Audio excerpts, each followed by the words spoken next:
Ahora sí, buenas tardes, queridas lideresas de WOMO, qué alegría volverlas a tener acá, verlas conectadas y además tener la oportunidad de celebrar esta tercera sesión del ciclo de seminarios sobre participación política de las mujeres y su rol de representación.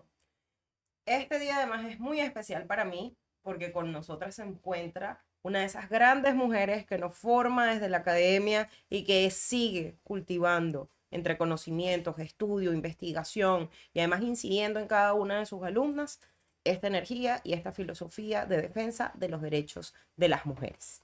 Hoy tenemos a la profesora Lucía Galeno con nosotras y encima vamos a hablar del caso venezolano. Hasta ahora hemos podido estudiar lo que ha sucedido recientemente en México con la elección presidencial y que Claudia Sheinbaum quedara electa como presidenta.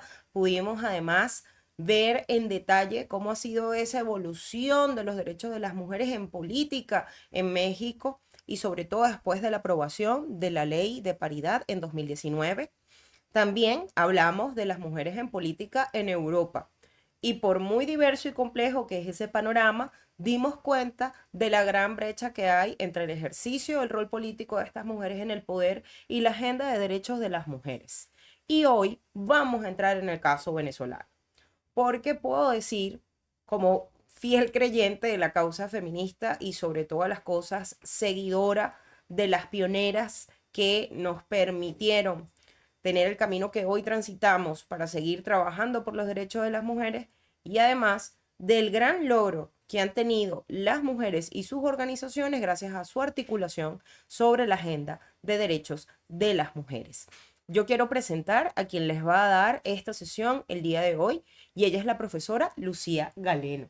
La profesora Lucía Galeno es licenciada en estudios internacionales, colega no solamente de las chicas de WOMU, sino de muchas compañeras que nos van a acompañar el día de hoy.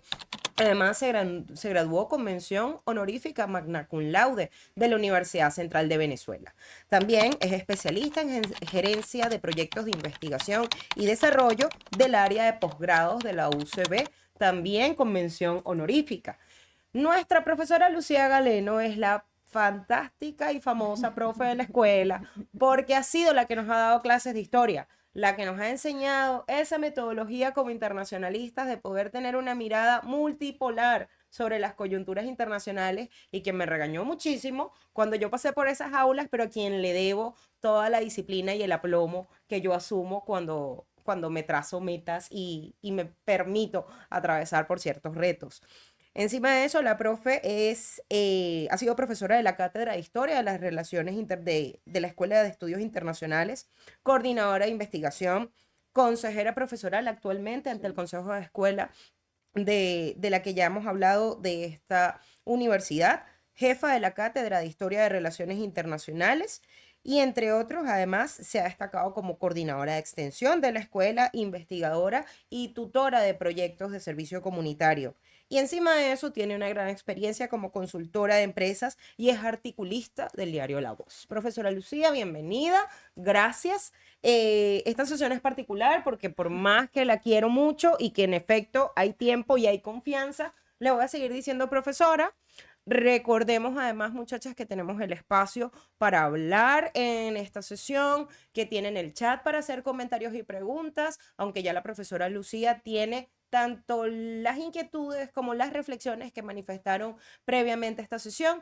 Y hoy queremos hablar de ese rol de las mujeres en este país, Lucía, con una perspectiva histórica, pero también con ganas de futuro, de lo que las mujeres se han trazado en esta participación política propiamente y en el ejercicio del rol de representación.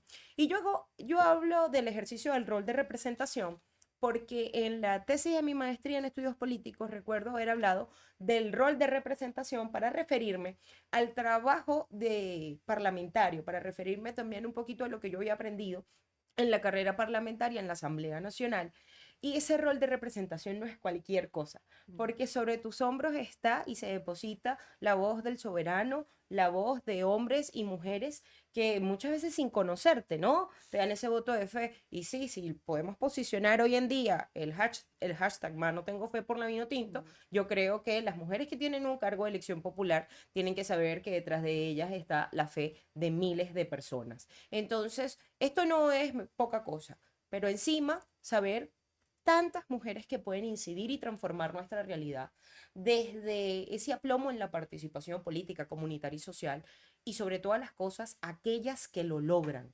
aquellas que llegan al poder. Por eso el título de este ciclo de seminarios es Ellas lo lograron.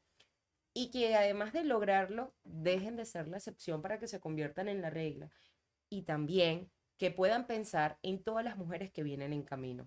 Te dejo este espacio, Lucía, porque sé que tú tienes muchísima materia que compartirnos. Además, también vamos a aprovechar la oportunidad y la ocasión para promocionarte, porque sabemos que tienes estudios en la historia de los feminismos, estudios en lo que ha sido el desenvolvimiento de la mujer. Y hoy, tanto las activistas defensoras de los derechos de las mujeres como mujeres en política, si algo necesitamos es eso que me decías ahorita, sustancia para seguir con mucho aplomo levantando nuestras banderas. El espacio es tuyo y te damos la más cordial bienvenida. Bueno, muy buenas tardes. Yo de verdad feliz de estar acá compartiendo contigo. Gracias por esa presentación. Me pusiste el corazón chiquitico y no sé si me merezco todo eso, Sí, sí, te mereces eso y más. pero bueno, lo recibo con todo el cariño y de verdad muy, muy agradecido. Bueno, para mí es una razón digamos, de mucha honra el poder estar acá, en este espacio y poder compartir un poco de todo eso que hemos venido investigando y de una u otra manera analizando a lo largo de tantos años, para entender verdaderamente de qué es lo que estamos hablando cuando pensamos en lo que ha sido la participación política de la mujer en Venezuela, en la toma de decisiones, en el poder en sí. Yo, como profesora de historia, me conoces, no puedo evitar siempre relacionar todo lo que pasa en la actualidad o que ha pasado en algún momento con el contexto que estamos viviendo.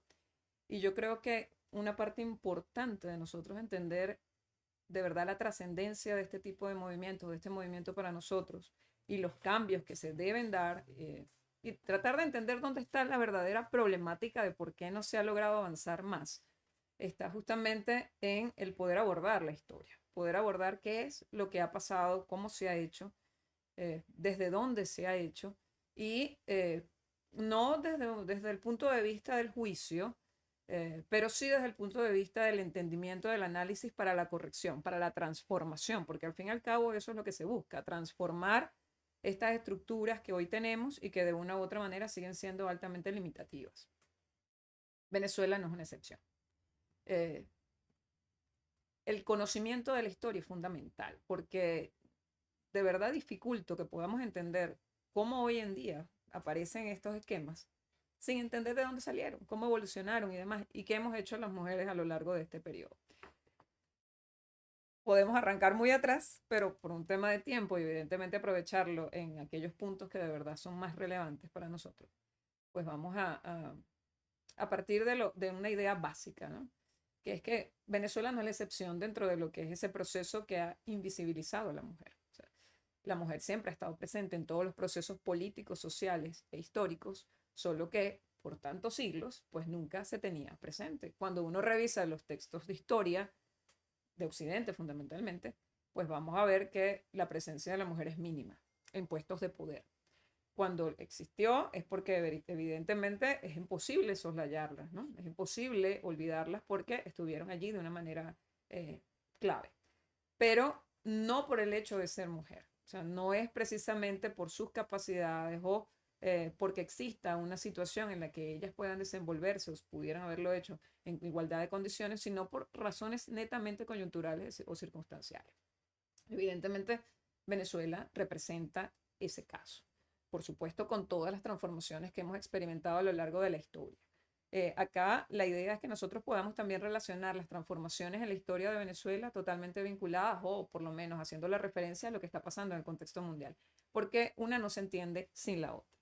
Pero antes de empezar a hablar de todo lo que es el proceso histórico, caramba, es que tenemos que partir de una idea para entender la dimensión de ese problema. O sea, nosotros estamos a pocos días de unas elecciones presidenciales y no hay una sola mujer como candidata en esas elecciones. Entonces, ¿cómo es posible que en un país donde el 54% del electorado somos mujeres, pues resulta que no tenemos ninguna representación en esa tarjeta?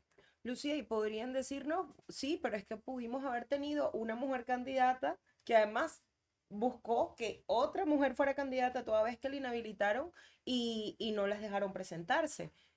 Y pudiesen salir muchas preguntas y una de esas fue, ajá, pero ¿por qué no había más? Porque en Esa es la medio pregunta de esa, o fundamental. sea, ¿Por qué porque no tiene que ser había una más sola? mujeres candidatas, o sea, porque solamente había una opción. Y yo creo que esto pudiese ser un debate largo, pero es buenísimo que además pongamos el asterisco ahí, porque sí, o sea, eso vale la reflexión. Y me viene ahorita que estoy hablando contigo, porque yo soy de las que responde, íbamos a tener una candidata, pero la inhabilitaron. Ajá, pero ¿por qué no había más? Porque no hay más en otros partidos, o sea, porque no hay una oferta grande, por más que, claro, sabemos que en Venezuela la alternativa democrática siempre busca presentarse en unidad, Ujú. ¿no? Pero bueno, yo creo que pudieron salir muchos rostros dentro de esa misma unidad. ¿No? Pero es que igual no han aparecido a lo largo de este tiempo. O sea, Así es. este es el problema. No han llegado. No han llegado porque creo que es importante que podamos partir de una idea entre tantas otras. La mujer sí está presente en la política. Es conocido desde las bases, desde ese trabajo comunitario, donde esa capacidad de organización que tenemos las mujeres se demuestra pues en ese nivel. Pero ¿por qué no llegamos? ¿Por qué no llegamos y por qué hoy en día pues no hay ninguna mujer allí? Eso es una pregunta que tiene que ver directamente con lo que ha sido ese proceso de evolución a lo largo de la historia y con la propia concepción del sistema y de las estructuras de ese sistema que si bien han cambiado, no son suficientes esos cambios para entenderlo. Y es un punto importante que dentro del análisis debemos tomar en cuenta. No es lo mismo una circunstancia coyuntural que haga que una mujer aparezca como una opción de, de poder a que sea verdaderamente una conquista que normalice esa condición de acceso a la mujer a cargos de poder, a cargos de, ya sean de elección popular o de nombramiento por otras vías, pero que de una u otra forma sean tomadoras de decisiones. ¿Por qué? Y ¿Por no qué no una llegamos? opción. ¿Por qué no una? ¿Por qué una? ¿Por qué no son tantas? ¿Por qué no estamos en esa paridad de la que tanto se habla y que tanto se intenta conquistar, pero que tiene tantas limitaciones al mismo tiempo? Creo que por mi propia experiencia, yo he estado en reuniones, claro, siendo parte también de la minoría, ¿no? Por sexo, por la minoría, Mm. donde se ha dicho, es que ese problema de la paridad al final va a dejar que muchos compañeros pierdan la oportunidad Sí. de demostrar con mérito lo que ha sido el resultado de todo su esfuerzo. Yo siempre respondo, créanme que nosotros tenemos mucho más mérito. A veces tú evalúas el currículum de las Ujú. mujeres en el ejercicio de la política, de la academia, de la economía, de las empresas, y son mucho más potentes. Entonces, siempre hay alguien más que dice, sí, pero cuando nosotras seamos más, entonces tampoco podremos ser más del 50% porque va a haber paridad. Y yo creo que todo esto son excusas del sistema. Porque, ojo, estas declaraciones han sido muchas veces de las propias mujeres Sí. y yo no las culpo. Yo lo que abrazo en ellas es ese proceso de despertar por el que deben estar transitando. Lo vuelvo a decir acá, lo citaba en clases anteriores. La profesora Alba Carocio Mm. una vez dijo en un foro en el que estábamos, todas las mujeres son feministas y aquellas que dicen que no, solo están en el proceso de descubrirlo. Entonces por eso ya estoy en un mood, como decimos, en que cuando yo estoy en esos debates súper incómodos y donde estoy al borde Muy de incómodo. perder toda la inteligencia emocional cultivada en estos años, digo, bueno, mira, déjame abrazar ese proceso en el que te descubres feminista. Y responde a eso, a que yo creo que muy en el fondo estoy convencida que esa capacidad empoderada y aguerrida de nosotras de lograrlo todo Mm. trasciende Claro. del ser una opción. Mira, escuchándote, pues me viene, digamos, a la mente una idea, ¿no? Que en tu caso, creo que viviste una doble discriminación, ¿no? Sí. Por el hecho de ser mujer y por Ajá. el hecho de haber llegado a un puesto de poder siendo tan joven. Sí, sí, sí, sí. Entonces, muchos estigmas, en este caso, muchas ideas respecto a qué capacidades puedes llegar a tener.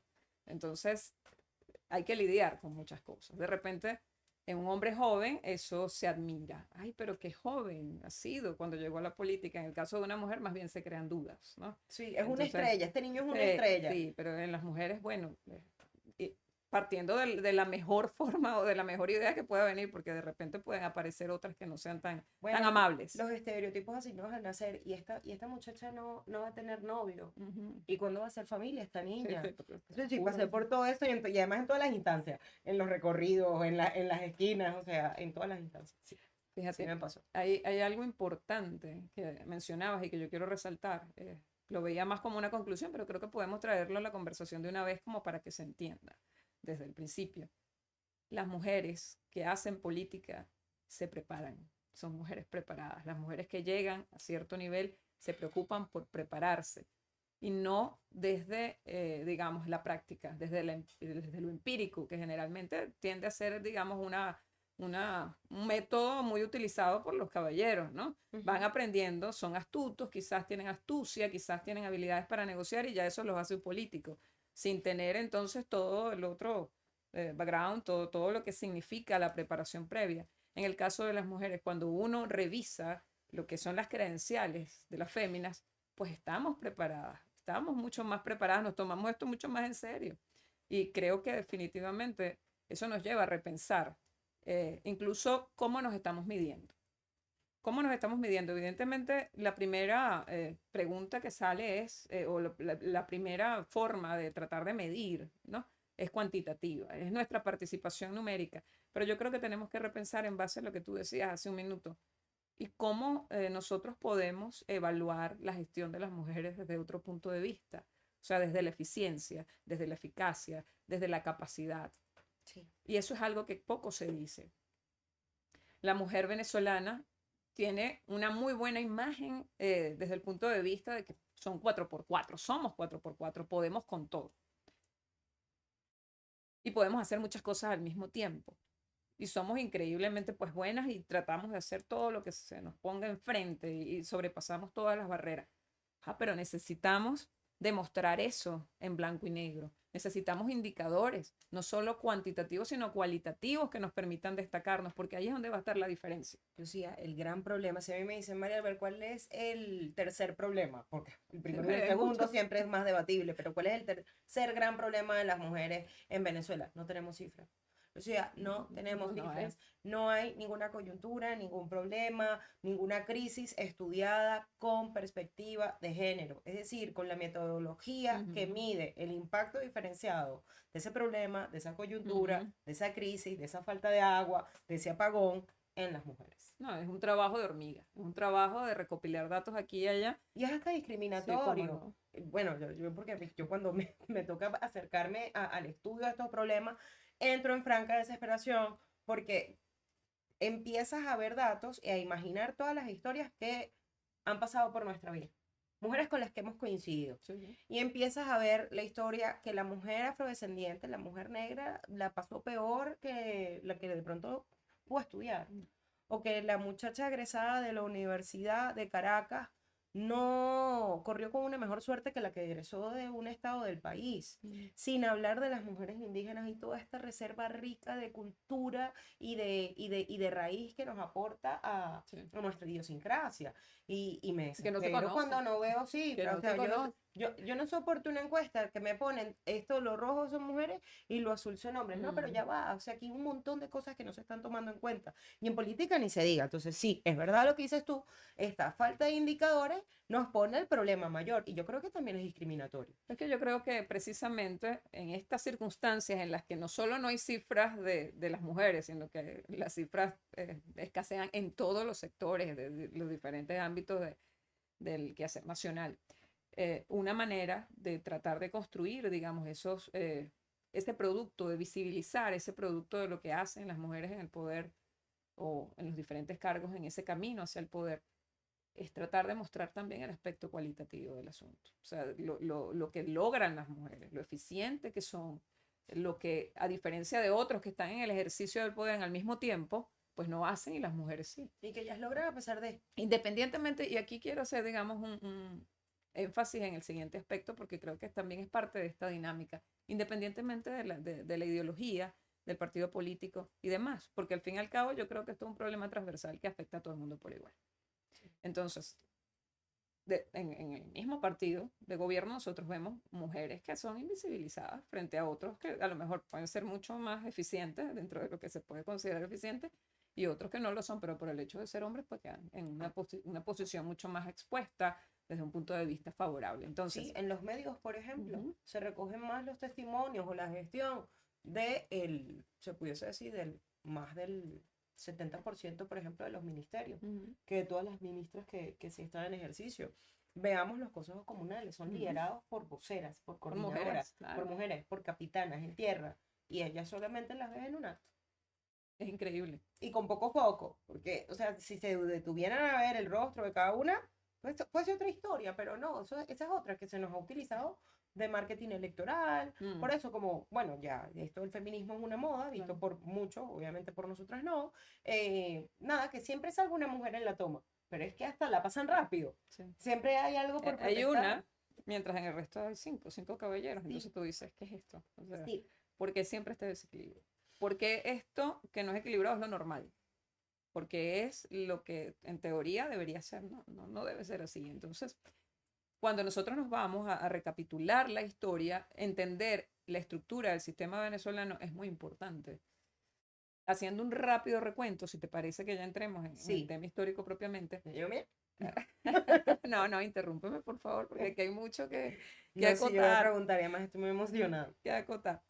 Cuando nosotros nos vamos a la época colonial, imagínate, antes de que Venezuela existiera como país, como Estado, como tal, se estaba formando como país, evidentemente ya desde allí la estructura de poder española negaba toda participación política de las mujeres.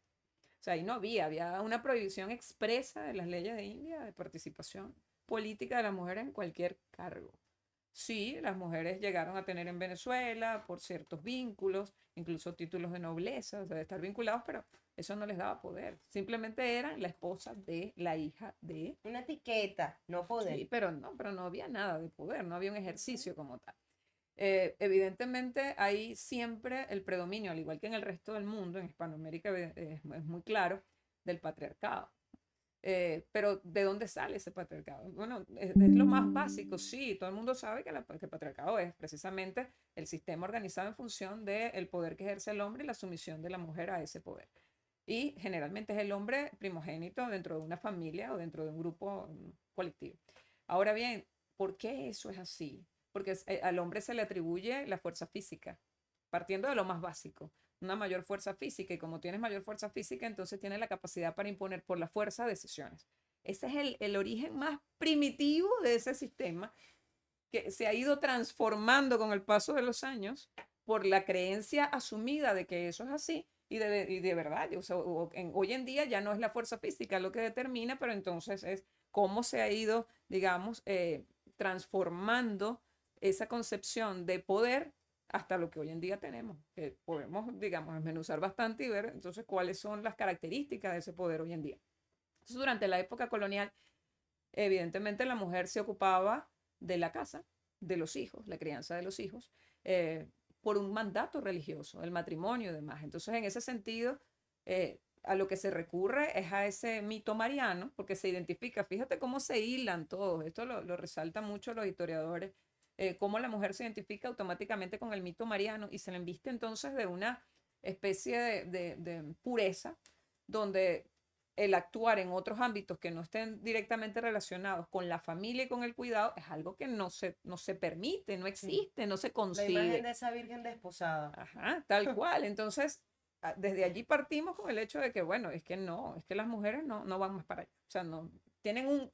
Y lo peor es que se vendía en ese momento como algo destacado. O sea, como que eso era un rol asumido casi que divino y de que premio, se debía respetar. De premio, además socialmente era las damas, bueno, las damas de sociedad. Exacto. ¿De dónde viene? ¿No? De las más destacadas como claro, madres y mujeres. Evidentemente. Entonces, hay una diferenciación importante también en la Venezuela colonial que son las castas. O sea, todas padecían de lo mismo, la misma exclusión de ese sistema político. Bueno, realmente todos los criollos están excluidos del sistema político, pero digamos que había en algún punto de representación que sí tenían los hombres, las mujeres no. Pero hay una diferenciación entre lo que hacen digamos, lo que sufren esas mujeres de la alta sociedad, las mantuanas, en comparación con lo que sufrían pues las mestizas, las esclavas, las indias, que evidentemente pues además tenían una diferenciación social importante con todo lo que eso implicaba. Sí. Cuando llega la independencia, uno pensaría que quizás, porque hoy en día también parte del tema, digamos, de la política, la parte ideológica de la política que se maneja en la actualidad, se ha intentado como llevar a la mujer a ese estatus de heroína, ¿no? Del proceso independentista. Entonces, se le visibiliza, se quiere rescatar el papel desempeñado por algunas mujeres que era desconocido hasta hace poco en la educación, por los libros y demás, que hoy en día se ha dado a conocer, pero desde una perspectiva que no es exactamente la que permite a la mujer participar en ese proceso como un ente en igualdad de condiciones con los caballeros, sino que se trata de exacerbar con esa heroína la participación que pudo haber tenido la mujer en diferentes aspectos. Ojo, siempre participó, porque la mujer en la sociedad, es parte de la sociedad, casi siempre con la mitad, ¿no? De la población. El problema es que no llegan, insisto en este punto, a los cargos de decisión. Entonces, ¿cuál fue el rol de las mujeres durante la época de la independencia? Bueno, dependiendo del bando que asumieron, si estamos hablando de las mantuanas, bueno, financiaban, incluso vendieron, digamos, todo lo que tenían para financiar un bando u otro. Eso es importante porque, digamos, se identificaban con ello. Servían de espías. Esto es lo más emocionante, digamos, de los roles, porque lo más básico Sí, de lo que ocurre, cuando son malas. ajá, lo Pues más además básico destacan. es que, bueno, sufrieron las vejaciones de toda la guerra de independencia, Sí. evidentemente, pero, bueno, servían de cuidado en parte a la familia, de cuidar a la familia mientras los hombres estaban en la guerra y demás, darle continuidad, que pues, pudiera sobrevivir. Y, digamos, está este grupo que participaba en las batallas y demás, que realizaba labores de cuidado, en la parte de enfermería, de cocina, de Sí. atención en la parte de la tropa, básicamente. Pero sí hay avanzadoras, como hoy en día se les llama, o se les, digamos, Etiqueta. sí, se les etiqueta de esa manera, pero siempre desde la heroína. Ahora, no es una concepción de la mujer como mujer que va a formar parte de ese nuevo proyecto político que se está creando, que es Sí. la república, sino que es la mujer que se subordina a un bien mayor. Y ese bien mayor es la creación del Estado. Y ese Estado que aparece no es un Estado que responde a la igualdad, o que no le retribuye a la No le mujer su retribuye. sacrificio. Que cabe destacar, como lo dijiste, Lucía, su sacrificio. Claro. Porque ahí jamás nadie se va a parar en cuáles son los sueños de estas No, para heroínas, ni nada, para siquiera. nada. Creo que sabemos más de los sueños del Libertador. Bueno, claro, además por todas las cartas que dejó como legado, pero qué difícil tener que reconocer que las que hoy son renombradas como estas heroínas, además fue porque destacaron de muchas que sí fueron Sí, sí. invisibilizadas y de muchas que capaz sí dejaron la vida en Sí, terreno. por No me cabe la supuesto. menor duda que haya sido así. En una u otra circunstancia. ¿Sí? Al igual que los hombres. El problema es que por muchos años te hablan de los soldados, no te hablan de las mujeres. Sí. Entonces, bueno, hoy en día, digamos, yo rescato el hecho de que se visibilice esa actuación, pero no es suficiente. O sea, no debemos asumir esto como algo que a partir de allí la participación de la mujer fue tomada en cuenta porque no fue así. O sea, realmente no fue así. Cuando se construye el proyecto de una república, en el caso de Venezuela, del país propiamente del Estado, no se hace tomando en consideración a todos los factores de la sociedad de una manera igualitaria, incorporándolos, ¿no? Es un proyecto que hereda gran parte de la estructura social que venía de la colonia y esa mujer sigue subyugada, esa mujer sigue en un segundo plano.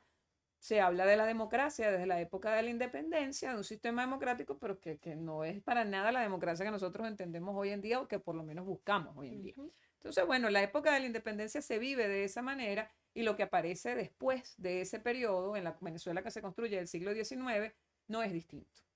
Una Venezuela independiente desde el punto de vista político, sí, pero muy dependiente desde el punto de vista económico, con una sociedad altamente estratificada que no cambió, ¿ok? Desde ese punto de vista y donde la mujer sigue, pues, sometida a los designios del hombre. Hay elecciones a través de segundo grado en un congreso donde la mujer no participa. No todos los hombres participan porque debían, digamos, cumplir con ciertos requisitos, pero es que la mujer no tiene ningún requisito porque simplemente no está. Entonces, eso se va a mantener todo el siglo XIX. Y cuando buscas, por lo menos en la época de la independencia, hay mención a mujeres, pero en el siglo XIX tú buscas en la historia de Venezuela y casi nada, no No. hay casi nada de lo que pudo haber sido la participación de las mujeres en algún espacio político o social. O sea, lo máximo a lo que llegamos son las artistas y demás que tuvieron algún tipo de importancia en aquella O época. las hermanas de, o la mujer de, pero Sí, nunca bueno, sí, por sí por ejemplo, solas. la esposa de Guzmán Blanco, que Y era, bueno, además era dar parte, procesos por sentado, por como la supuesto, alimentación. Bueno, claro, evidente. el hombre se tiene que alimentar. ¿Y quién hace la comida? Bueno, la mujer, pero es normal. ¿Sabes? Seguimos con la idea de que la mujer es el sostén, el pilar de la familia y que ese es su papel. Ahora, ¿cuándo comienza a cambiar la cosa, no? De una manera positiva, lenta, pero positiva. Finales del siglo XIX, segunda mitad del siglo XIX, a raíz de las transformaciones globales. Bueno, no podemos hablar global porque el término regaña para esa época, pero sí de las transformaciones del mundo, especialmente en Europa. Cuando ascienden las ideas liberales a la política, Francia es el epicentro de las grandes revoluciones de ese contexto, también había nacionalismo, pero lo que nos atañe más es lo que tiene que ver con el liberalismo, porque es digamos, la fisura por la que se empiezan a abrir los espacios para comenzar a hablar de los derechos de las mujeres. Porque no es que se establecen los derechos de la mujer, es que se comienza a hablar de los derechos de la mujer. Hay un antecedente interesante que fue la Declaración de los Derechos de las Mujeres en plena Revolución Francesa, pero eso quedó así como un adorno, ¿no? Como parte de las anécdotas de la Revolución que realmente no trascendió, porque igual las mujeres en la Revolución Francesa quedaron a un lado, no son consideradas ciudadanas. Y la vindicación de los derechos de la mujer, Lucía, no estaba en ese contexto todavía. No, para nada, para nada. Cuando aparecen a finales del siglo XIX a raíz de estas ideas liberales. Claro, el mundo comienza a cambiar, es el mundo del capitalismo ya establecido, y esto trae, digamos, necesidad de transformarse porque hay también, digamos, cambios en la estructura social porque aparece una nueva clase a raíz de la revolución industrial que es la clase proletaria. Y esa clase proletaria se convierte en una mano de obra tecnificada y demás, y con ello entonces se comienza a mover la estructura social. Empiezan a haber grandes movimientos, bueno, es la época más o menos en la que ya venía Marx con sus ideas y demás, que son, bueno, son ideas de rompimiento del status quo. Nos gusten o no nos gusten, significan un rompimiento del orden en el contexto, ¿no? Estemos o no estemos de acuerdo con esas ideas. Pero de una forma u otra son parte de un conglomerado de las nuevas ideas que surgen, partiendo también, por supuesto, de ese espacio liberal, y allí comienza a pensarse en los derechos de la mujer. Con mucha timidez hasta cierto punto. Es cierto que la Comuna de París, pues las mujeres tuvieron una participación importante por allá en el año de 1870, pero no es suficiente. O sea, no llegan al objetivo. Esto es una conquista lenta, es una conquista de mucho esfuerzo.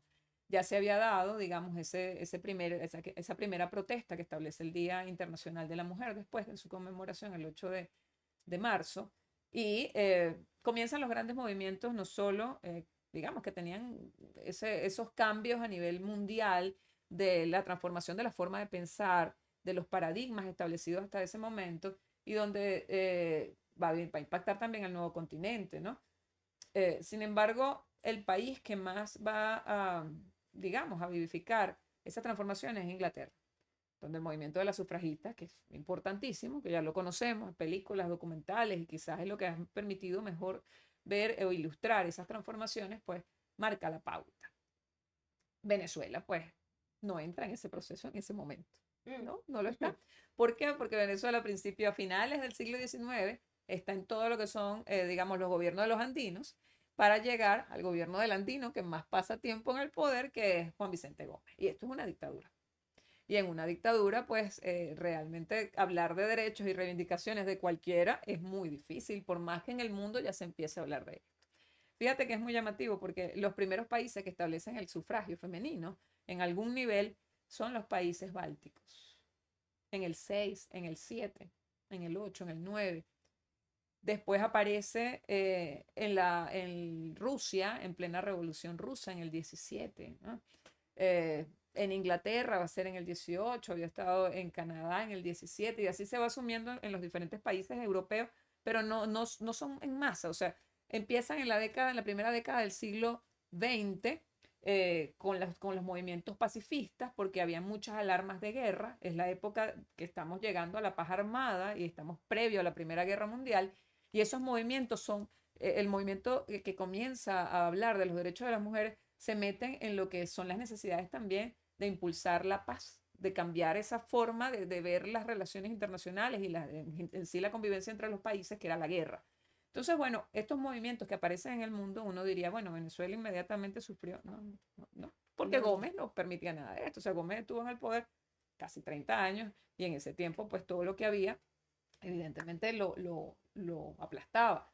Pero eso no impidió que con el paso de los años y por allá en la década de los 20, acercándonos a la generación del 28, sí aparecieran las primeras, digamos, los primeros grandes movimientos que podríamos llamar, que es el génesis en Venezuela del feminismo, eh, y que justamente tienen que ver con la participación de las mujeres, por fin, su incursión en el campo universitario.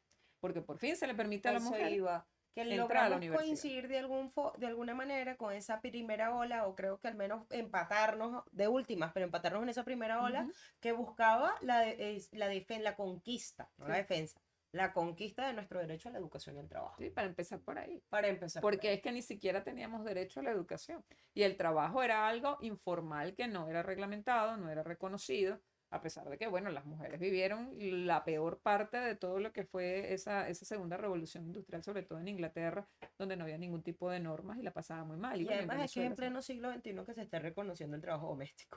bueno, y No todavía, no sabemos si en este siglo, además, y llegará a todavía. ser remunerado. Yo tengo fe, Bueno, tengo mucha fe. yo también espero que así sea. Créeme que con todos los roles que hoy en día cumplo, bueno, espero y aspiro que suceda así. Así es. Pero bueno, aparece la universidad, marca la pauta. Claro, el ingreso de las mujeres a la universidad es mínimo, porque había que estar muy bien calificadas para entrar, tenían que ser admitidas, cosa que no es sencillo, no es fácil. Y bueno, un espacio como de 20 años solo salen 6 mujeres graduadas. O sea, 6 mujeres graduadas en casi 20, 30 años. Imagínate cómo... Wow. Sin embargo, pues esa fue la semillita que empezó, digamos, todo este proceso y cuando ocurre toda la huelga y el movimiento de la generación del 28, un movimiento básicamente de universitarios que tiene un impacto en el resto del país contra la dictadura gomecista, pues las mujeres fueron un pilar de ese movimiento poco reconocido, porque cuando tú ves la foto, aparecen las fotos de hombres, no aparecen mujeres, y mira que hubo mujeres allí que hicieron Imagínate. bastante trabajo. Wow. De información, bueno, de cuidados, porque siempre, claro, el De tema es que cuidados, nosotros de siempre espía, tenemos de que cuidar mensajera, de todo, de todo. de tareas no menos riesgosas. Una junta patriótica se fundó en ese año, entonces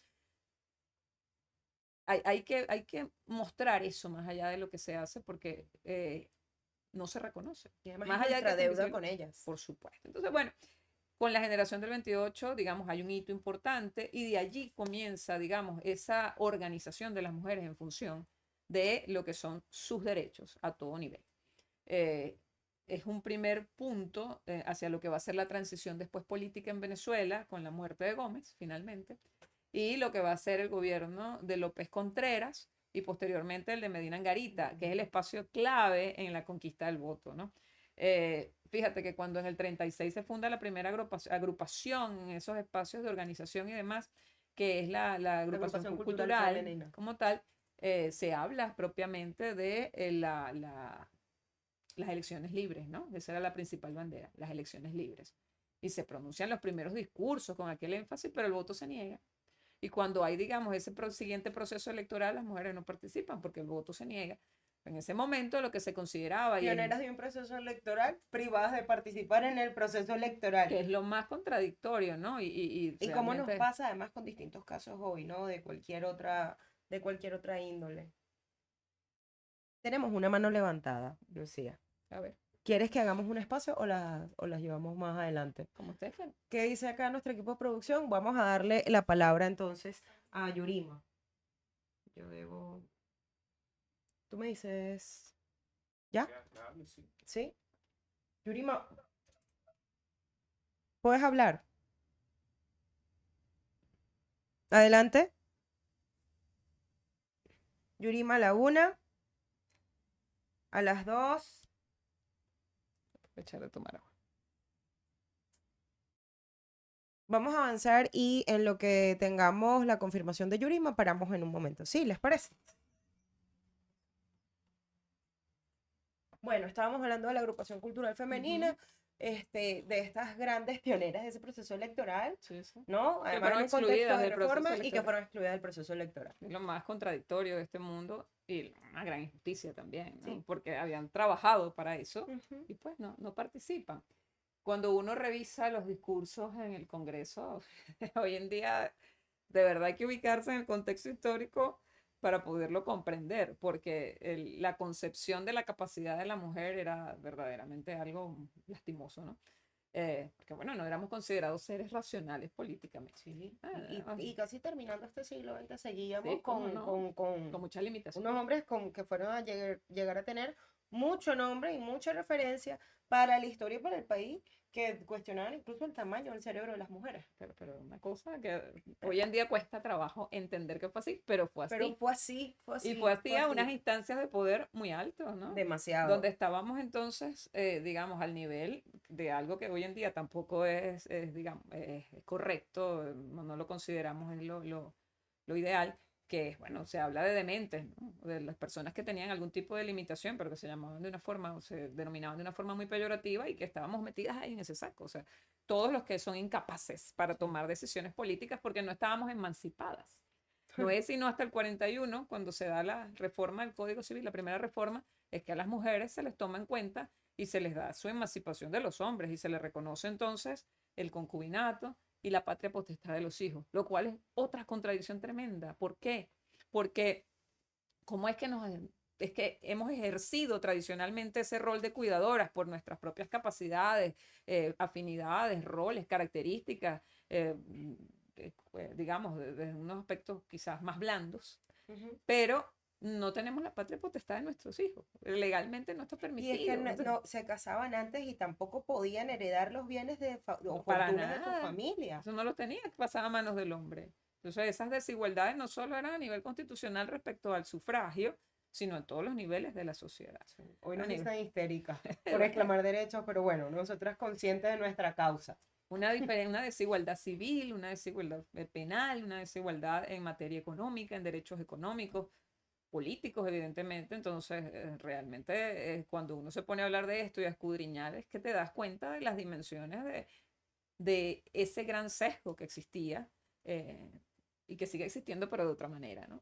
Un poco más Y que disfrazado. pudiésemos llamarlo, cualquier alumno o alumna que haya pasado por tus clases, la causa profunda de la Como coyuntura esa actual. fuerza profunda, claro, que sigue estando presente. Lo que pasa es que se Esa fuerza transforma, profunda. ha tomado otra Sí, máscara, pero pero digamos, ahí está.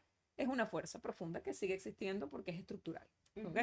Entonces, bueno, ese momento es clave a partir del 43, el 44, con las discusiones que se dan en el Congreso. Bueno, el papel de la asociación femenina es importantísimo en ese momento porque logran entrar al Senado, o sea, logran que le den una participación en el Senado y los discursos que allí o sea, la fuerza y la claridad, que es lo que más impresionaba, porque cuando tú revisas los argumentos de los hombres, realmente es como que no decían nada nuevo. Pero la claridad que exhibían esas mujeres que fueron allí a defender su derecho eh, era realmente increíble. Y además el derecho a tener una vida Sí, digna y sí, civilizada. claro. Luego de los años de dictadura que habían atravesado ellas como estudiantes, muchas viajaron, se formaron Sí, afuera. sí. Carmen Clemente Travieso es prueba de ¿Cómo ello, no? pero como vienen luego con aplomo a ser parte de la construcción de su país, y ahí sí no dejaron, o sea, no se atrevieron ni siquiera a ceder el mínimo espacio. Toda vez No, que... tenían una fuerza increíble. ¿Sabes qué? Ese es otro elemento que siempre se estigmatiza cuando se habla de los orígenes del feminismo en América Latina. Ujú. Que se dice, no, pero es que esos movimientos eran de mujeres de clase alta, Ajá, que, las burguesas. bueno, sí, que, bueno, realmente, o aristocráticas, si se puede hablar de una especie de aristocracia en América Latina, que tenían recursos económicos y como eso estaba de moda en Europa, lo traían para acá. Qué bueno que lo dices, porque pienso inmediatamente en Argelia Laya. Evidentemente, dime tú, ¿cómo vas a pensar que Argelia Laya es una representante de ese estereotipo? Discriminada por ser negra, por ser madre Claro. soltera, por ser maestra en Por un muchas barrio de La condiciones. Guaira, por muchas condiciones y además la que estaba siempre en la primera línea Sí, de todas las increíble. movilizaciones Con una que se dieron. fortaleza y con una capacidad para asumir al mismo tiempo todos esos roles, que es parte fundamental de las características de las mujeres, ¿no? Entonces, esos discursos, volviendo al punto del 43, del 44, logran que se establezca el voto femenino, pero para elegir concejales. Es ese primer momento, ¿no? No para elegir ni legisladores, o sea, ni diputados, ni presidente, evidentemente, porque todavía no se había, estaba en ese proceso la elección de conseguir como tal la elección presidencial, ¿no? Ok. El voto a ese nivel. En estas circunstancias, cuando nosotros vemos lo que va a pasar en ese contexto del Congreso, oye, hay que recordar lo que es las intervenciones de Jovito Villalba, porque esa es la otra parte que también nosotros debemos sumar. ¿Cuáles hombres estuvieron allí? ¿Qué Los hombres estuvieron aliados. allí dispuestos a tender la mano? O el mismo Andrés Eloy Blanco, ¿no? Que o sea, con mucha poesía defendía, digamos, ese derecho de las mujeres. Pero en el 44 se pospuso la propuesta porque se había creado un comité y ese comité determinó que no era el momento porque habían incongruencias legales que no permitían que eso todavía, que esa decisión se tomara y que se debía posponer. Se pasa para otro momento y eso se va a ir rodando hasta que finalmente se conquista el voto después de la salida de Medina Angarita, la llegada de la Junta Revolucionaria de Gobierno como tal, y bueno, aparece en el 46 el voto femenino, que se ejerce en la Asamblea Constituyente de diciembre del 46 para que aparezca también una nueva constitución en el 47. Entonces allí es ese primer momento en que las mujeres logramos votar. Y no aparece, digamos, en la Constitución como expresamente mencionadas las mujeres, simplemente se eliminan las cláusulas de discriminación. Esa es la forma en que aparecemos incluidas, pero no hay una mención específica a las mujeres en esa constitución, esa primera constitución. Primero en la reforma constitucional que permitía el acceso al voto a nivel de concejales y luego ya al voto universal, secreto y directo. Ahora, todo eso fue muy bonito. Esas agrupaciones que ejercieron tanta fuerza en ese momento para la conquista del voto, con todas las mujeres que tú acabas de mencionar y muchas más que por cuestión de tiempo, pues nos encantaría, pues, Vamos a tener que hacer sí, otro capítulo y tenerte en sí. todas las sesiones porque yo tengo ganas como de preguntar por la vida de cada una. No, es Y me realmente da ansiedad prometedor. y sé que siento lo mismo, pero bueno, yo creo que estamos transcurriendo Sí, muy bueno, vamos a bien. tener que hacer una sesión que hable de mujeres, Sí, las mujeres. sí, solo ellas. Ya no ellas lo lograron, sino solo ellas. Bueno, después de esa lucha, pues, por los derechos de la mujer se paraliza en alguna medida porque, una vez más, las circunstancias políticas nos comprimen por el ascenso de la dictadura militar, ¿no? Que dura De casi Pérez 10 años, del Jiménez, sí. 48, primero la junta militar y luego la dictadura propiamente de Marcos Pérez Jiménez hasta el 58. En ese momento, esa coyuntura, evidentemente las mujeres tuvieron un papel importante en toda esa lucha, a pesar de las tremendas prohibiciones, censuras y todo lo que se estaba viviendo. Se crearon agrupaciones que defendían los derechos de las mujeres contra viento y marea, a pesar de que eso significaba pues las reprimendas, las tremendas reprimendas que vivieron las mujeres en este Lucía, proceso. desde una mirada, vamos a decir global para poder entrar en tema, yo pudiese interpretar que si nos logramos empatar casi en la raya de la primera ola feminista con los derechos de la educación y el trabajo, básicamente somos además pioneras de la segunda ola con el derecho al voto. Sí, sí, yo diría que sí. Eh, A por- pesar de que aquí sí, sí. estábamos, bueno, pasando la dictadura de Sobre Pérez todo en Jiménez, América Latina. sobre todo en América Latina. Ojo, porque hay que tomar en cuenta algo. Francia tiene el voto en el 47. Ah, Las mira, mujeres, o sea, en el 47 el voto es establecido como tal tiempo después y es Francia. O sea, estamos hablando Es de Francia. Francia, es la semilla Ujú. de la revolución que dio todas estas ideas, Claro, todos estos tenemos que decir principios, que estos había derechos. pasado por la guerra y todo esto es una transición importante porque ya cuando estamos nosotros en la dictadura de Pérez Jiménez, estamos hablando de un mundo post Segunda Guerra Mundial, donde hay grandes transformaciones. Venezuela crece económicamente, el boom petrolero, hay un éxodo masivo de las mujeres y en general de las familias a las ciudades, se abandonan los campos, se abandona la agricultura, hay una transformación del Estado, de esa estructura, y la mujer pasa a ocupar otros roles. La mujer asume la mano de obra tecnificada, servicios, ya desde el principio del siglo comienza a estudiar artes y oficios, básicamente, a prepararse. pero esa participación política tiene que pelearla, ¿no?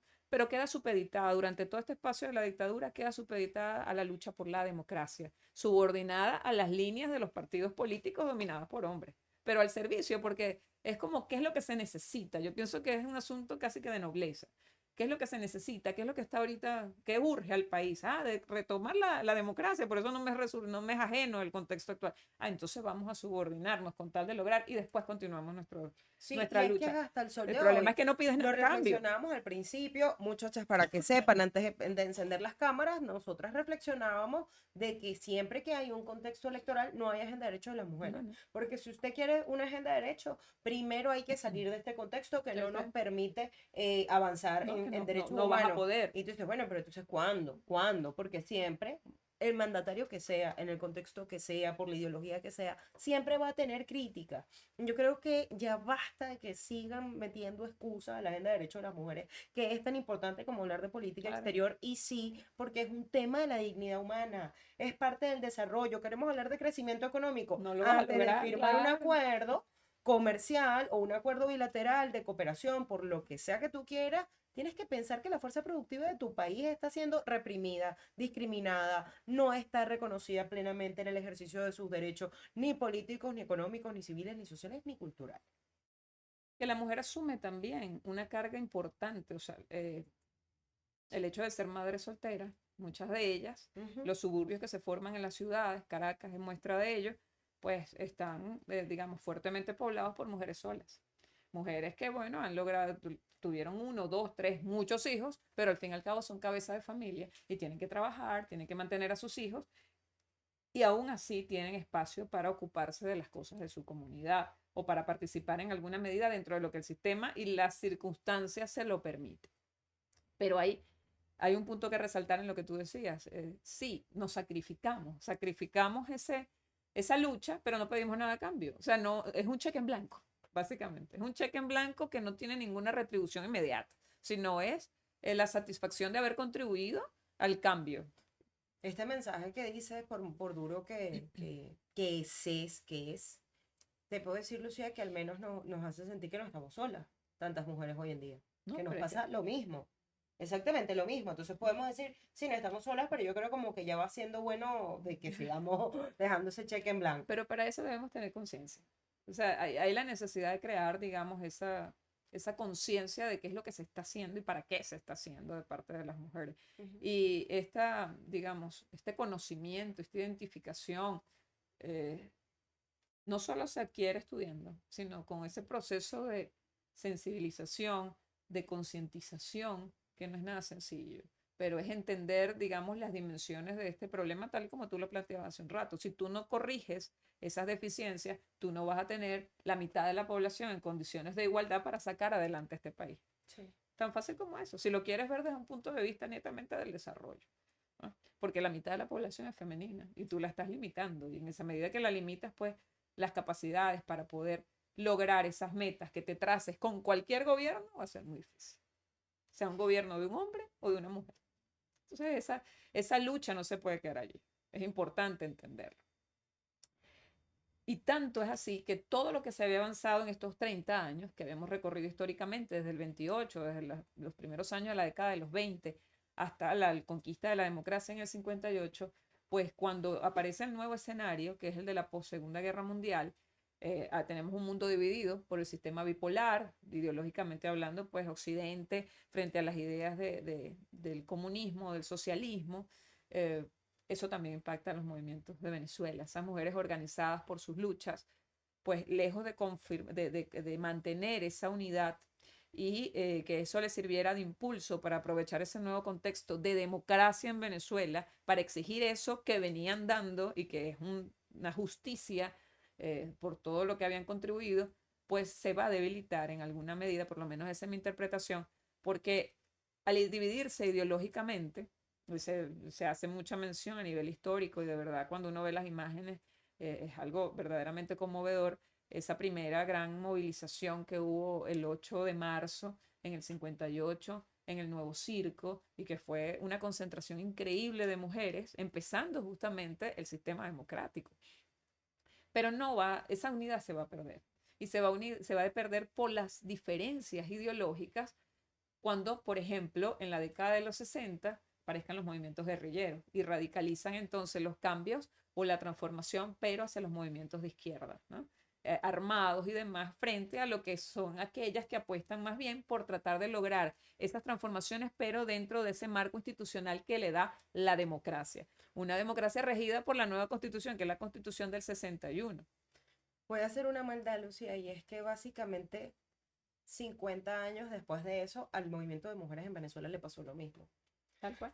Y nosotras en WOMO hemos podido tener encuentros para hablar de la agenda común, la famosa agenda común que ha venido resonando muchísimo desde hace 2 años porque se les reclama mucho y con mucha fuerza al movimiento feminista no tener una agenda común donde todas, independientemente de sus banderas, puedan apostar. Sí. Y a mí me inquietaba que yo decía, pero esto tiene que tener una raíz. Bueno, tú nos enseñaste siempre a buscar Claro. la causa del problema y entonces yo empecé a estudiarlo y dije, pero es que la primera agenda común que tuvimos acá fue la creación de la Asociación Cultural Femenina del Claro, 36 claro. y me voy paseando por esos hitos que tuvimos en la historia, pero cuando llegas al siglo XXI y tienes como antecedente directo la constituyente del 99, empiezas a ver que hay otras mujeres invisibilizadas que Sí, comenzaron a gestar una agenda común sí, y sí, más por la forma en la que se escribe esa constitución totalmente. que se dinamita cuando tenemos esta Asamblea Nacional de un solo color en el 2005. Se aplasta. Y de ahí en prácticamente. adelante, lo que yo puedo ver de mis pioneras en tiempo presente, en real, Inés Quintero, por ejemplo, echa mucha broma, pues dice, bueno, Sí. tenemos las pioneras vivas y las pioneras que ya no están. Sí. En mis pioneras presentes, yo las admiro muchísimo porque digo, wow, ellas están ahí y no las estamos visibilizando. No, Y esas son las que echaron a andar tierra para que nosotros tengamos cómo transitar este camino de obstáculos. Y digo, bueno, es que hace 50 años pasó. ujú.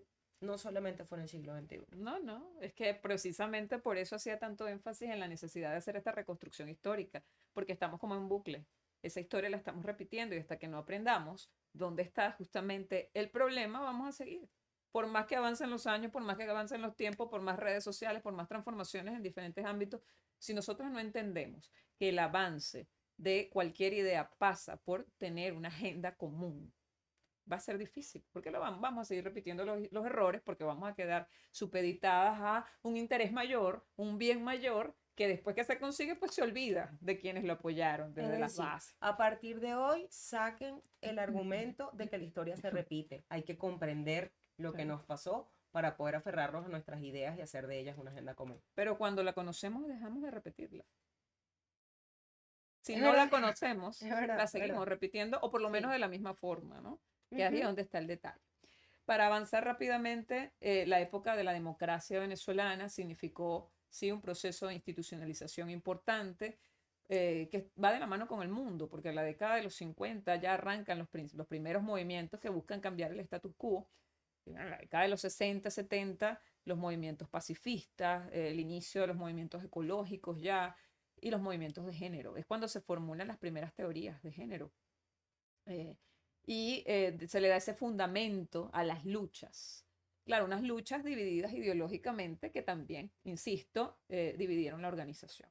Eso no es del todo malo porque, por otra parte, podemos decir que se diversifica el movimiento, que se multiplican, digamos, no solo en Venezuela, sino en muchos países, pero al mismo tiempo debilita su alcance. O sea, digamos que se va a diversificar, va a ser mucho más numeroso quizás, pero las organizaciones son más pequeñas porque las causas se focalizan y no permiten, entonces no se contribuye a una causa común, porque tú de repente, bueno, puedes estar enfocado a esta causa o a la otra, dependiendo de cuál sea tu orientación, evidentemente, pero si como mujer tienes una causa común, por lo menos contribuyes a eso, para que se logre algo que beneficie a todas, independientemente de que cada una tenga un objetivo diferente ya Sí. en una agenda particular. Entonces, eso evidentemente se pierde, pero sí se avanza.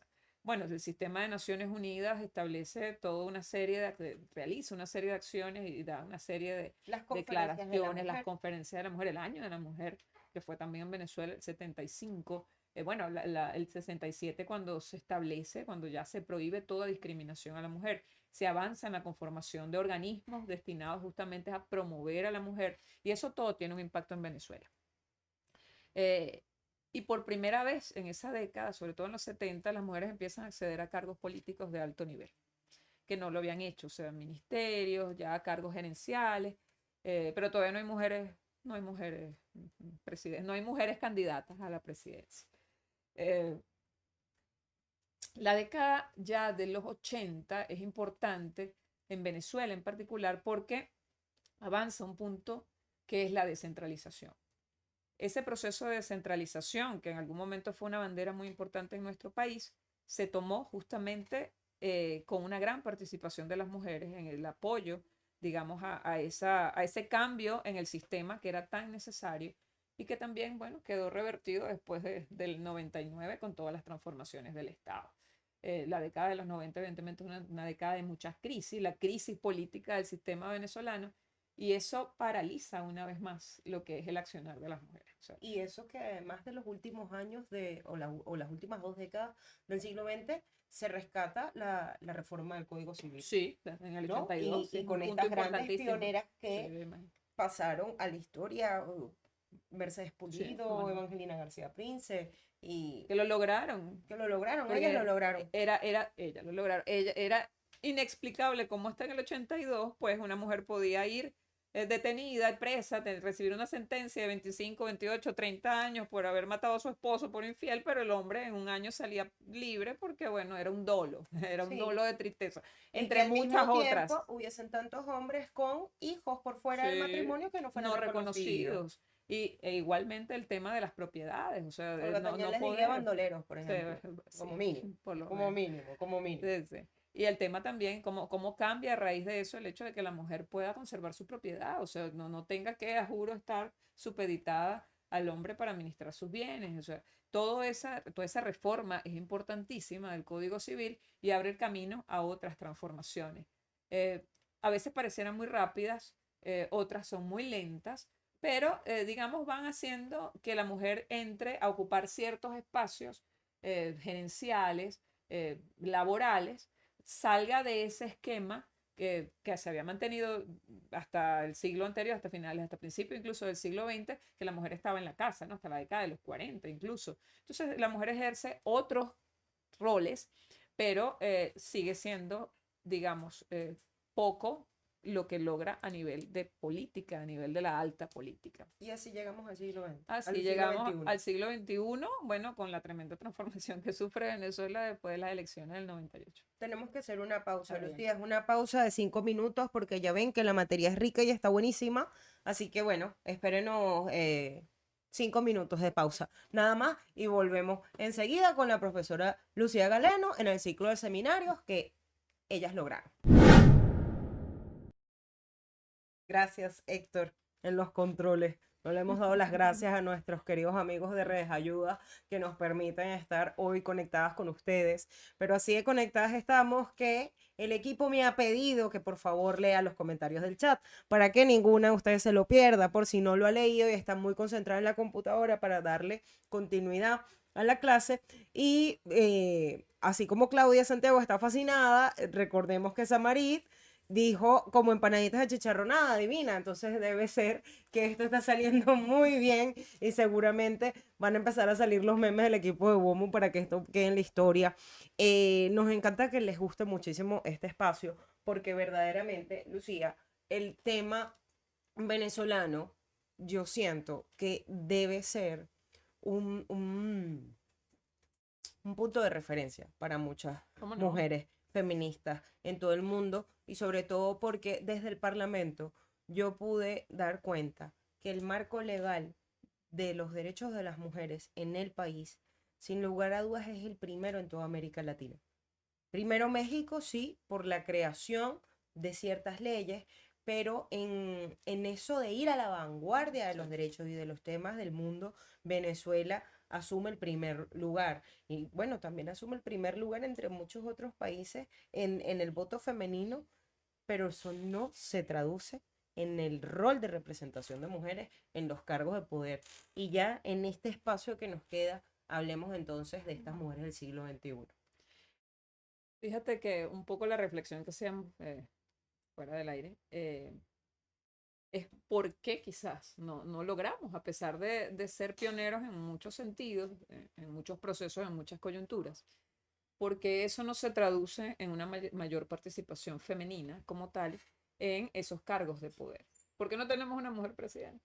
Sí, caramba, la mujer venezolana, insisto en esa idea, está también, digamos, valorada en la sociedad como alguien con mucha capacidad y demás. Definitivamente hay muchos factores que inciden. Yo soy una convencida de que los procesos se imponen cuando está la madurez, cuando se ha logrado la madurez. Yo creo que aquí, lamentablemente, ha habido, digamos, una falta de continuidad. Fíjate que esas coyunturas en las que se ha logrado avanzar después son interrumpidas históricamente por coyunturas donde la emergencia política, donde hay algo, una crisis que está por encima y que se tiene que subsanar, Sí, lo entonces urgente mata paraliza lo todo. importante, pero después ellos hacen una agenda de importantes y no estamos. No es recompensado ese esfuerzo. No es recompensado ese esfuerzo. Entonces, definitivamente debemos entender por qué no se ha logrado esa madurez en las bases. Entonces, el movimiento ha trascendido o se ha quedado entre la gente que lo integra, las mujeres que lo integran, los hombres que han colaborado, porque yo creo que ese es uno de los aspectos que nosotros debemos también tomar en cuenta. Sí, Si nosotros queremos, si nosotras queremos eh, que esto sea normalizado, esos hombres también tienen que ser parte de este proceso, no pueden estar aislados. Esto no puede ser una lucha de las mujeres contra los hombres. Esto tiene que ser, desde mi punto de vista, un proceso en el que ambos participen y esos hombres también tengan, digamos, la posibilidad de ejercer otros roles que no han ejercido tradicionalmente. Porque, ¿por qué no? ¿No? Esa compensación, esas cargas del hogar. A mí me parece muy injusto eso que tú decías al principio, en gran medida, eh, porque a una mujer se le exige de manera indirecta o ya se asume como tal que por ser política, entonces, o te prejuician, ¿no? No vas a tener hijos, no vas a tener familia, porque no se pueden combinar dos cosas. ¿Por qué no se pueden combinar las dos cosas? Porque algo pesa tanto que no te permite realizar la otra función. Eso es, de una u otra manera, uno de los principales estigmas que hay en nuestra sociedad. Si tú como mujer quieres y tienes todo el derecho a desarrollar las diferentes facetas y quieres ser política, quieres ejercer cargos de poder o en cualquier otro ámbito, pero como aquí estamos hablando específicamente de política, oye, ¿por qué no puedes tener una familia? ¿Por qué no puedes tener un hombre que te apoye y que te ayude, por ejemplo, con eso que por instinto natural las mujeres siempre vamos a asistir, que es nuestra familia? ¿Por qué no puedes tener la tranquilidad de que tengas un hombre a tu lado que también entienda ese proceso, que te apoye en ese proceso y que se quede también cuidando a los chamos? Fíjate que hablando con varias personas que pertenecen propiamente a esta lucha, como lo has hecho tú durante tantos años ya, digamos, me surgieron varias ideas muy claras. El tema de la crisis en Venezuela hoy en día es algo tan limitativo que la mujer tiene que estar pendiente de tantas cosas que a veces se autolimita de ir un paso más allá, de ejercer cargos o de siquiera aspirar a esos cargos, porque la política demanda de muchas negociaciones, demanda de reuniones, demanda de estar. y mucha violencia además, Lucía. Claro, claro. Mucha violencia, y la violencia no solo que es que vas a, decido hacer política y me van a dar un golpe el primer día de mi ejercicio político, Y pero a es veces la las mismas mujeres persecución, también. y totalmente, ya vamos a hablar de eso, la persecución, es el hostigamiento. Recientemente empieza en las legislaturas de los países a tipificarse el ciberacoso también como un delito, parte de la violencia contra las mujeres en política. Son más de 18 expresiones de acuerdo a la Organización de Naciones Unidas del capítulo Mujeres Ujú. y también de acuerdo a la Organización de Estados Americanos y el CIN, la Comisión Interamericana de la Mujer.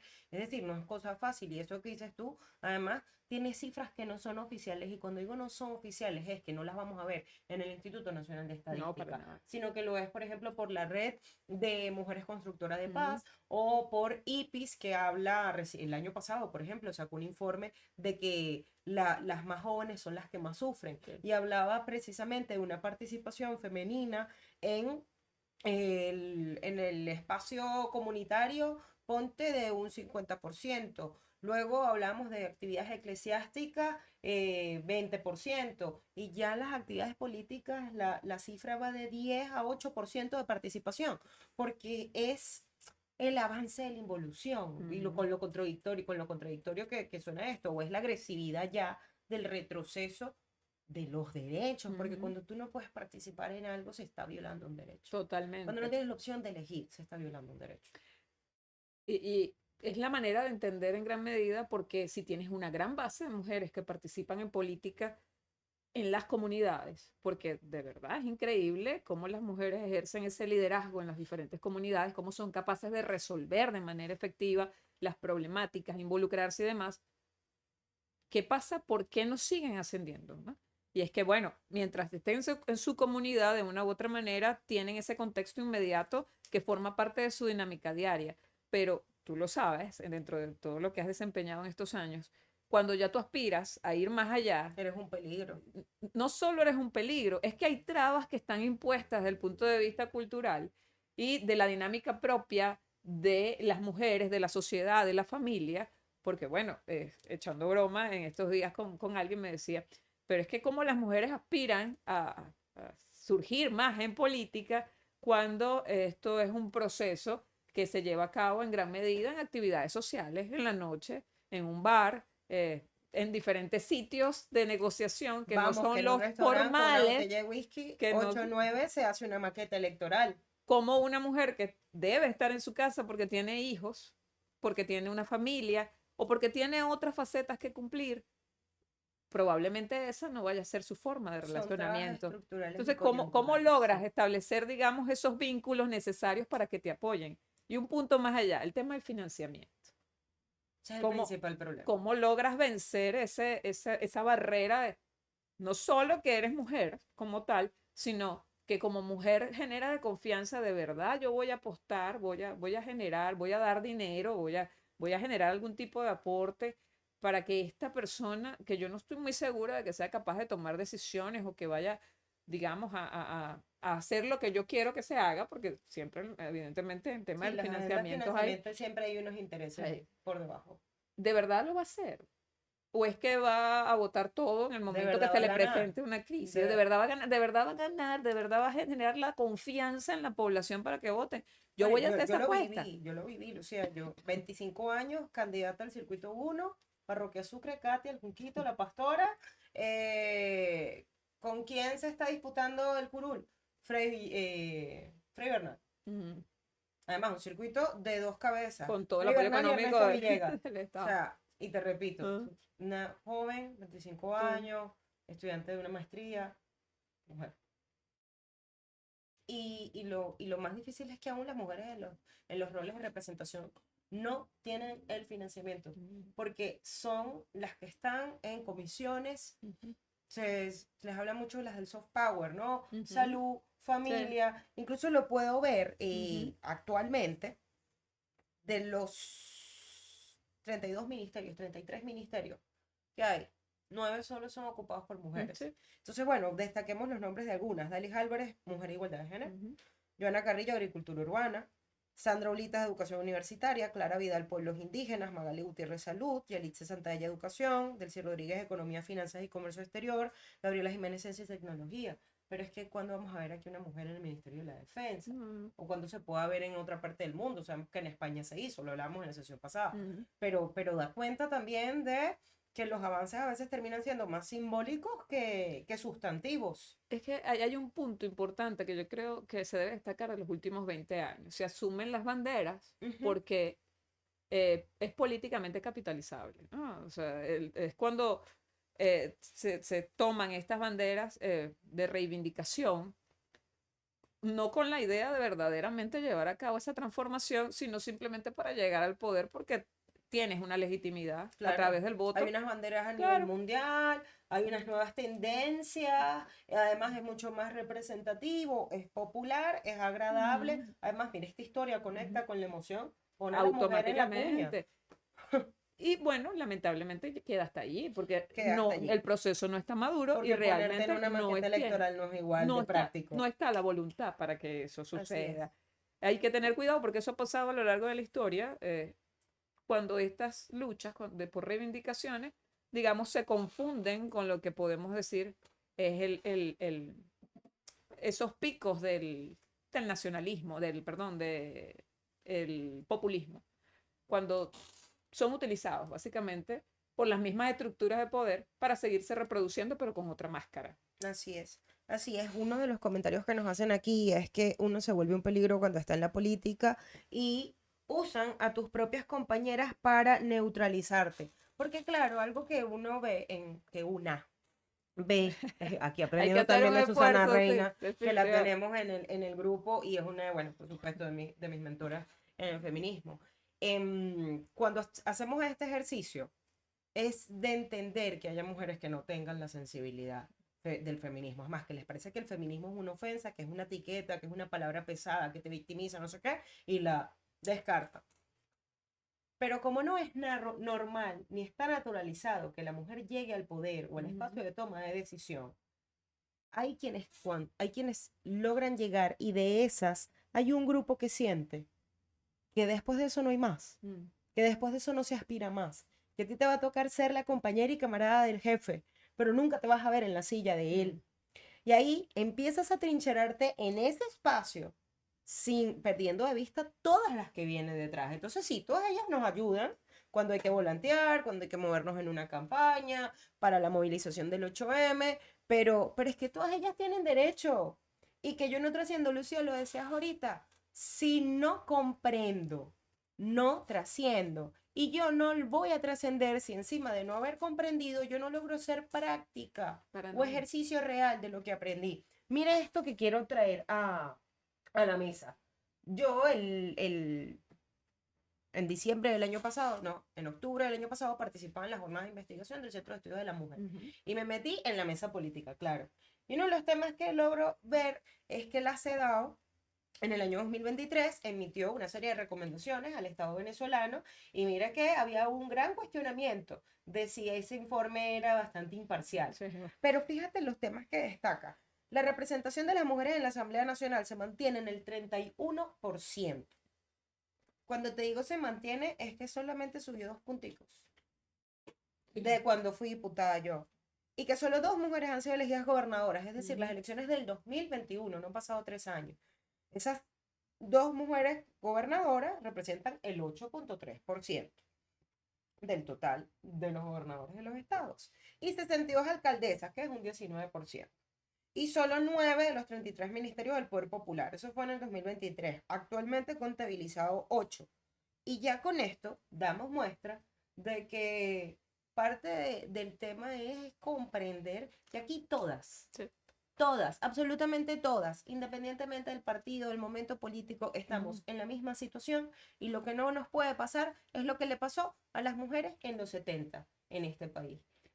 Pero ¿qué ha pasado? En los años Sí, en los pues años sí, recientes ha pues sí, nos pasado, está porque pasando además. es que hubo retroceso respecto al periodo anterior. O sea, las cifras bajaron en representación Claro, femenina. pero Sí. no te lo dicen así en cualquier parte porque encima te dicen, bueno, pero es que son más. Sí, es que son más porque cambiaron el reglamento y porque ahora tienes que elegir más diputados. Es decir, cambiaron la Claro, fórmula de representación, pero cuando yo sé que la mayoría de las suplencias o de los curules suplentes son de mujeres, a mí no me puedes decir que se está logrando. exactamente. ¿Me entiendes? O sea, no me vas a seguir chantajeando con la misma situación. Creo que lo que tenemos es una mano levantada, un comentario en el chat, ya vamos, enseguida. Son varias cositas. Prometemos que en los próximos seminarios vamos a hacer más prácticas. Jaycee Blanco nos dice, es una realidad. Desde allí satanizan que uno diga que es feminista. Empiezan a tratar de invisibilizarnos y no hacemos nada si la que llega no tiene perspectiva de género. Pues sí, sí, yo creo que es parte también de las reflexiones, sobre todo en la sesión pasada, que decíamos si una mujer en el poder era garantía de la agenda de derechos de las mujeres. No, para nada, no necesariamente. Si no es alguien que entiende de qué se trata esta lucha, de qué se trata este proceso, eh, si no busca romper los esquemas de una manera, digamos, solvente, mira, pueden haber muchas mujeres en el poder, pero eso no es garantía de que, de que la situación se normalice, que es lo que esperamos que suceda, que sea tan normal ver una mujer en cualquier cargo político como hoy en día ver un hombre. Y por eso hoy siento que encima en Venezuela estamos francamente desconectadas de la ola presente feminista, que es una ola que habla de un liderazgo más transformacional, más colaborativo, más el trabajo de hombro a hombro, de la interseccionalidad, ¿no? Y digo esto porque yo sí creo que como país, cuando digo como país, voy a meter en este país sus problemas, sus luces, sus oscuridades, Claro. sus sombras, sus destellitos y todos sus partidos políticos en ejercicio. Y siento que, aunque sí estemos hablando de temas que están a la vanguardia del mundo, el trabajo en campo, en diseño de políticas públicas, en planificación, en formación, en adiestramiento de cuadros técnicos dentro de las instancias de toma de decisión, es realmente nulo. Y siento que todo va directamente, Lucía, a lo que me has mencionado, las agendas urgentes que tapan lo importante y la agenda de mujeres que nunca ni siquiera llega a la lista de importantes del país. Primero están las condiciones de vida, que además muchas de esas condiciones de vida en un contexto de crisis las padecen las mujeres. Primero está la crisis del sistema eléctrico, que lo padecen las mujeres. Ujú, Primero está el abastecimiento, ¿no? ujú. De agua y de combustible, que también lo padecen las mujeres, porque incluso en la medida que las mujeres se empoderan, los desafíos crecen, Sí. porque es un empoderamiento que no tiene base. Y que le pasa factura. ¿Y qué? Porque en la medida en que eso enfrenta todo eso al mismo tiempo, sí, o sea, es admirable el que sea capaz de enfrentar todo al mismo tiempo, pero hay un desgaste. Hay un desgaste en la salud, se habla mucho de un camino de sacrificios y siento que pareciera que la opción siempre es elegir. Ahora, yo también soy fiel creyente de la capacidad de las mujeres cuando dicen, ¿sabes qué? Sí, elijo y elijo todo. Mm, Y van adelante, pero hoy por hoy es necesario que podamos convertir en realidad una bandera que se ha venido alzando en los últimos años, que es la sororidad. sí, cómo no. Porque la sororidad para mí en imagen es una red de mujeres que te contiene, sí, pero te impulsa. Te contiene cuando viene el desmadre de creer Ujú, que ya no puedes más, sí. pero te recuerda lo capaz que eres y todo lo que has avanzado. Por temas de tiempo, hay una serie de preguntas que yo voy a traer para que ya estas sean nuestras conclusiones y reflexiones de este espacio. Adelante. De todas maneras, ya quiero que sepan, quiero dejar constancia aquí, que sean testigos, de que Ujú. Lucía tiene la invitación de poder acompañarnos, de ver si nos puede acompañar, perdón, para este viernes, cuando vamos a tener nuestra sesión presencial de clausura de este ciclo de seminarios, pero ya la estamos comprometiendo a que nos acompañe en todas las clases de WOMU porque créeme, Lucía, estoy descubriendo muchas cosas hoy que yo había pasado por alto en este camino que empecé hace 3 añitos como feminista. Todas estamos aprendiendo, yo Sí, también. voy a hacerle unas preguntas al equipo de producción que me ha estado haciendo señales a lo largo de esta sesión, pero es que porque ha estado muy entretenida y yo he estado muy concentrada. Ajá, cuéntenme. Hay una pregunta, dime la pregunta, Rebeca, yo la voy a repetir. Además del pendiente del establecimiento legal de la paridad en Venezuela, ¿qué otra estrategia sugiere para que las mujeres venezolanas tengan garantizado su derecho a ser elegidas por cargos de poder? Muy bien, Yolima Arellano. Yoli. Saludos, Yolima. Este es el tema de la paridad. Y aquí yo pudiese avanzar en decir que este año es que la CEDAW está trabajando apenas en la recomendación general número 40. La paridad como medida afirmativa para poder lograr la igualdad en los espacios de toma de decisión. El caso es que en Venezuela, Lucía, esto solamente se ha hecho en reglamentos. Sí. Y nuestras grandes leyes macro que nos amparan, que promueven y defienden Orgánica. nuestros derechos, y además no bajan, Mm. no bajan. Y quien tiene que tomar la decisión a la hora de castigar al victimario o defender a la víctima, hablándolo en términos llanos, pues no tiene ni siquiera una preparación para esto. Entonces, eso sobre el tema de la paridad, pero igualito lo vamos a profundizar. Como te decía, te siento mucho dolor, tengo demasiada pena porque yo quiero quedarme aquí todo el tiempo que dé, pero ya nos toca concluir y voy a hacer lectura de varias preguntas para que no tengamos que tomarnos mucho tiempo en cada una, sino que podamos ir cerrando desde la reflexión y desde nuestro llamado a la acción, desde tu llamado a la acción, desde mi llamado a la acción, sobre estas inquietudes que nos compartieron las participantes antes y durante esta sesión. La primera de ellas es que nos preguntan cómo lograr una agenda compartida y unificada, la agenda común del movimiento de mujeres. Y ella nos habla, entre paréntesis, de partidos, gremios, etcétera, sin que cada sector vaya por su lado.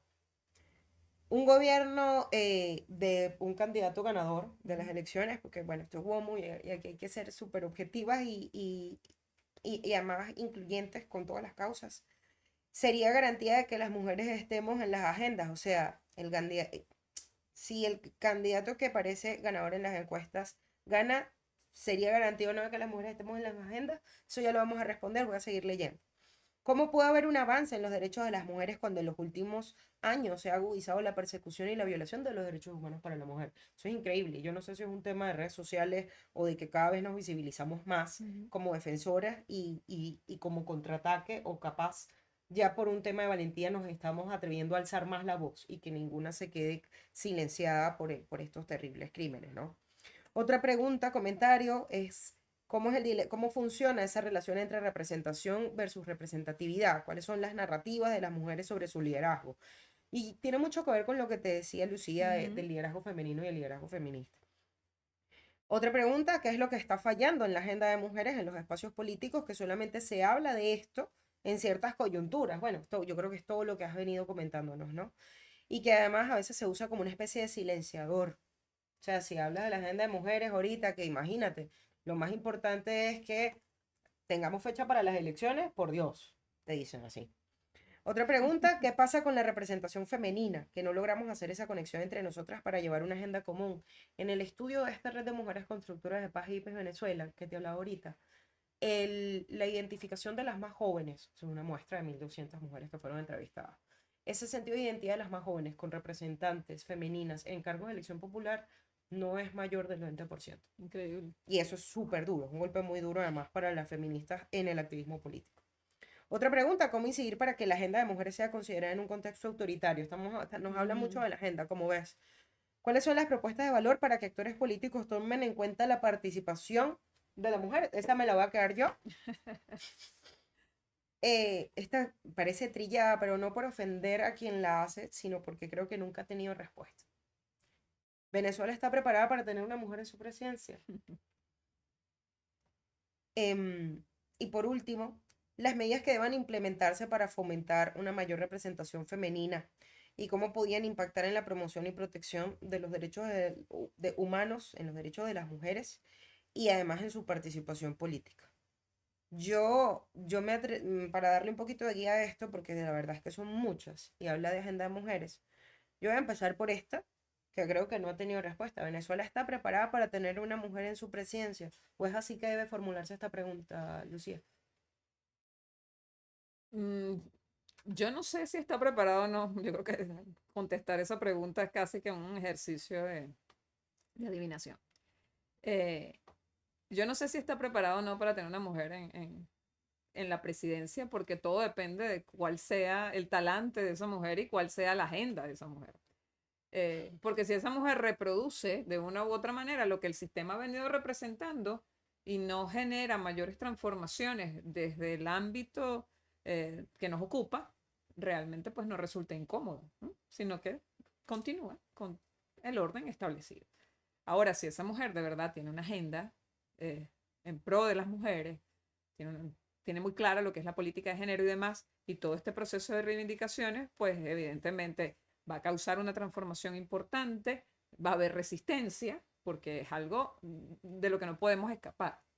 Ahora, el éxito de ese tipo de políticas va a depender definitivamente del apoyo que pueda tener de esas mujeres que se han ido formando y que esperan pues contribuir con su trabajo, con su esfuerzo, a hacer un aporte para que esa agenda que pueda tener una mujer presidente sea una realidad, ¿no? Ajá, a propósito de estas mujeres que ahora mencionas, hablemos ya pues de esta agenda común. Yo soy de las que defiende que ya hay una agenda común, que se ha sujetado, que se ha soltado y que cada vez que se suelta, bueno, como que la ola se la lleva, Sí, sí. luego salimos en Lo avanzada y importante abrazo y la lo urgente. rescatamos. Seguimos con el tema.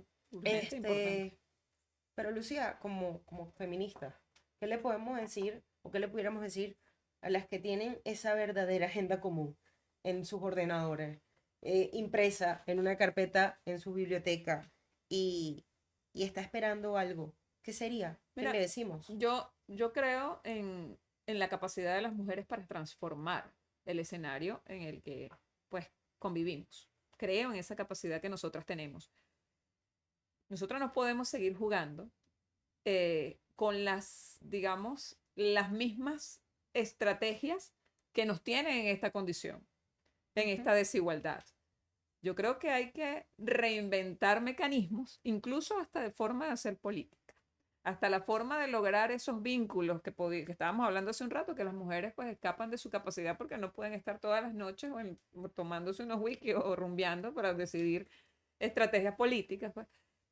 Yo creo que las mujeres tenemos la capacidad de hacer algo diferente, pero definitivamente el éxito está en que se mantenga la constancia y la unidad de todas aquellas que trabajan en función de esa agenda común, porque la historia nos los ha demostrado. La historia nos dice que cuando eso está presente, el éxito es más alcanzable, pero cuando cada quien está por su lado, pues definitivamente no se entiende que así no se va a llegar o no se va a llegar por los medios que se aspiraba a llegar, sino más bien por la decisión de un tercero que lo asume porque en otra parte se está haciendo y nosotros no queremos quedarnos atrás, pero no está la madurez para llevarlo a cabo. Cualquier decisión que se asuma acá, si no se tiene la madurez para reproducirla, para hacerla parte de, para asimilarla, evidentemente se la va a llevar la corriente.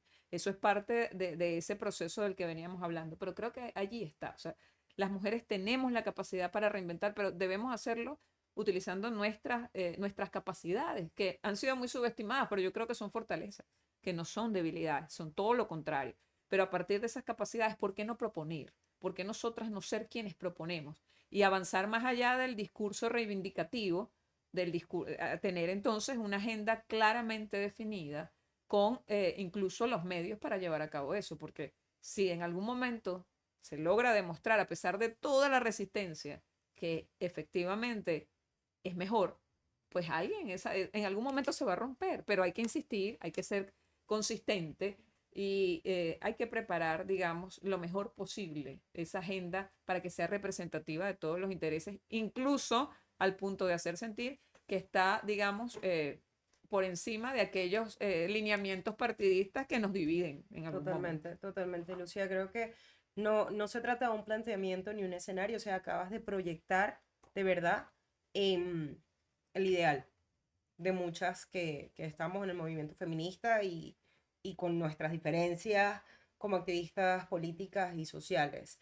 Creo que hay que trascender a la polarización porque creer que la vamos a vencer también sería silenciarnos a nosotras mismas dentro de las luchas que hemos dado de nuestros propios espacios. Y ahí el único desafío y lo único que me puedo permitir decir a todo, además, lo que nos has compartido en conocimiento, en experiencia, con este amor, y es que está el gran desafío de la voluntad política. Totalmente. Y yo creo que las mujeres a lo largo de la historia hemos demostrado que hemos podido cambiar las reglas de juego en la práctica, y creo que es donde está el llamado. Cambiar las reglas de juego y defender nuestra agenda común por encima de la polarización y de las urgencias y los temas importantes de algunos y no de todas las venezolanas de este país. Gracias, Lucía. No, gracias a ustedes. Sigue siendo mi profesora favorita. Brigitte va a escuchar esto y me va a meter en un lío, pero no pasa nada. Qué emoción de verdad tenerte aquí. Y bueno, creo que tenemos el compromiso de multiplicar este espacio en otras actividades y tenerte más seguido en WOM. Será. Muchísimas gracias. Con mucho gusto estaremos aquí. Muchas gracias a ustedes, muchachas. La profesora Lucía se puede incorporar en el chat, pero hay que tener paciencia porque su agenda es muy apretada. Ya vieron ese currículum, no se mantiene de la nada. Así que les pedimos por favor que igual sigan compartiéndonos sus reflexiones por el chat. Recuerden que el jueves es la última sesión por este formato en Meet. Y nos vemos el viernes en la calle El Empalme El Bosque a las 4:30 de la tarde, a partir de esa hora, para darle fin a este ciclo de seminarios de Ellas lo lograron. Muchísimas gracias y buenas noches.